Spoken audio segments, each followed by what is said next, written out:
प्रधानमंत्री कहते हैं कि नेहरू जी का नाम जब वो नहीं लेते हैं तो कांग्रेस को परेशानी होती है, जब नाम लेते हैं तो परेशानी होती है। देखिए, इस देश में जितने प्रधानमंत्री रहे, किसी भी दल के रहे, वो निर्वाचित प्रधानमंत्री देश के थे। वो शास्त्री जी हों, गुजराल जी हों, वाजपेयी जी हों, इंदिरा जी हों, किसी भी प्रधानमंत्री के बारे में अगर हम उसकी बड़ाई नहीं कर सकते हैं तो इस प्रकार का टिप्पणी जो होती है, मैं समझता हूँ वो गरिमा वाली नहीं है। और नेहरू जी ने आज़ाद भारत को बहुत मजबूती दी, उसकी स्थापना करी, एक फाउंडेशन तैयार करी लोकतंत्र की, संविधान की, पार्लियामेंट्री डेमोक्रेसीज की। तो उनको इस तरह से उनके बारे में बोलना, मैं समझता हूँ शोभा नहीं देता एक इतने बड़े पद पर बैठे व्यक्ति को, क्योंकि एक ना एक दिन वो भी एक्स प्राइम मिनिस्टर बनेंगे। तो मुझे लगता है मतलब सिटिंग प्राइम मिनिस्टर के बारे में बोला जा सकता है। नहीं, उनके बारे में क्या बोला हम लोगों ने? हम उनकी पॉलिसीज की, उनका जो कार्यकाल रहा, उन्होंने जो वादे किए, जो डिलीवर नहीं कर पाए, हमारी जिम्मेदारी, हमारा फर्ज है आईना दिखाना, सवाल पूछना, पारदर्शिता मांगना, ट्रांसपेरेंसी मांगना, अकाउंटेबिलिटी मांगना, सवाल पूछना। वो तो हमारा अधिकार, हक है, करना चाहिए। लेकिन जिस व्यक्ति को मरे 30-40 साल हो गए उसके बारे में, और वो भी तथ्यों से परे है, अगर आप फैक्चुअल कुछ डिस्क्राइब करें मैं मान सकता हूं, लेकिन अपना भारतीय जनता पार्टी की आदत है कि वो अपना एक रियलिटी क्रिएट करती है, उसको बार बार बोलती रहती है, मीडिया में इतना आता है, लोग समझते हैं कि सच ही बोल रहे होंगे, लेकिन हकीकत अलग है।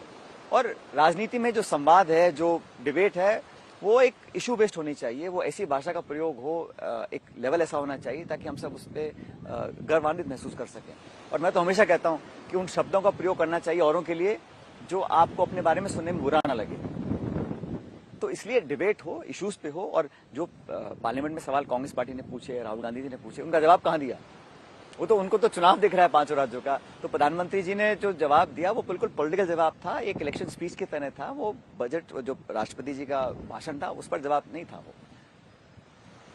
चूंकि समुद्र किनारे हम बैठे हैं तो मुझे जगजीत सिंह की एक गजल की एक लाइन याद आ रही है कि हाथ छूटे भी तो रिश्ते नहीं छूटा करते।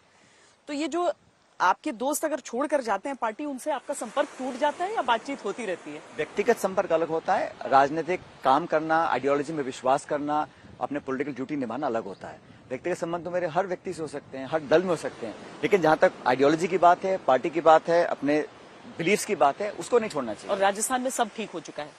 राजस्थान में हम लोग सरकार चला रहे हैं और अगले 19-20 महीने में दोबारा चुनाव होंगे। और मैं बार बार ये बोलता हूँ कि हम चाहते हैं कि जो 30 साल में लगातार वहाँ एक परिपाटी बन गई है, भाजपा कांग्रेस, उसको तोड़ना बहुत जरूरी है और तोड़ सकते हैं। क्योंकि ऐसा नहीं है कि कांग्रेस की सरकारें बाकी राज्यों में रिपीट नहीं हुई हैं। असम में सरकार 3 बार बनी कांग्रेस पार्टी की, दिल्ली में 3 बार बनी, हरियाणा में 2 बार बनी, आंध्र में 2 बार बनी। तो राजस्थान में हम बार बार सरकार नहीं बना पाते हैं, इसलिए मुझे लगता है हमें वहाँ मेहनत करनी है। और इस बार मुझे पूरा विश्वास है कि हम लोगों ने सही दिशा में सही कदम उठाने शुरू किए हैं और अगले साल के विधानसभा चुनावों में सरकार हम बना पाएंगे, ऐसा मुझे विश्वास है। और 5 राज्यों के चुनाव में स्कोर लाइन क्या रहने वाला है? बहुत अच्छा रहेगा, कांग्रेस के पक्ष में रहेगा, लेकिन अल्टीमेटली जनता जनार्दन है, निर्णय उनको लेना है। मतलब लेकिन हमने 5-0, 4-0 कुछ नहीं। अब ऐसे तो हर नेता बोलते हैं कि हम सारे चुनाव जीतेंगे, सब राज्यों में सरकार बनेगी, लेकिन मैं मानता हूं कि हमारा परफॉर्मेंस पहले से बहुत बेहतर रहेगा। पब्लिक ने हमारी एफर्ट्स को अप्रिशिएट किया और हम लड़ रहे हैं पूरे जी जान से। पर कुछ राज्यों को लेकर एकदम श्योर हो सकते हैं, जैसे पंजाब हो गया या उत्तराखंड या... अब मैं बार बार उसको रिपीट करूंगा, आप बोलेंगे कि मैं बहुत ओवर कॉन्फिडेंट हूं, लेकिन मैंने दौरे किए हैं, लोगों से बात की है, सभाओं को संबोधित किया, वहां पर रिस्पांस अच्छा है और मुझे लगता है ओवरऑल परिणाम कांग्रेस के पक्ष में रहेंगे। और इवन उत्तर प्रदेश में देखिएगा आप, जब 10 मार्च को पीटियां खुलेंगी तो बहुत अच्छे परिणाम कांग्रेस के हित में आएंगे।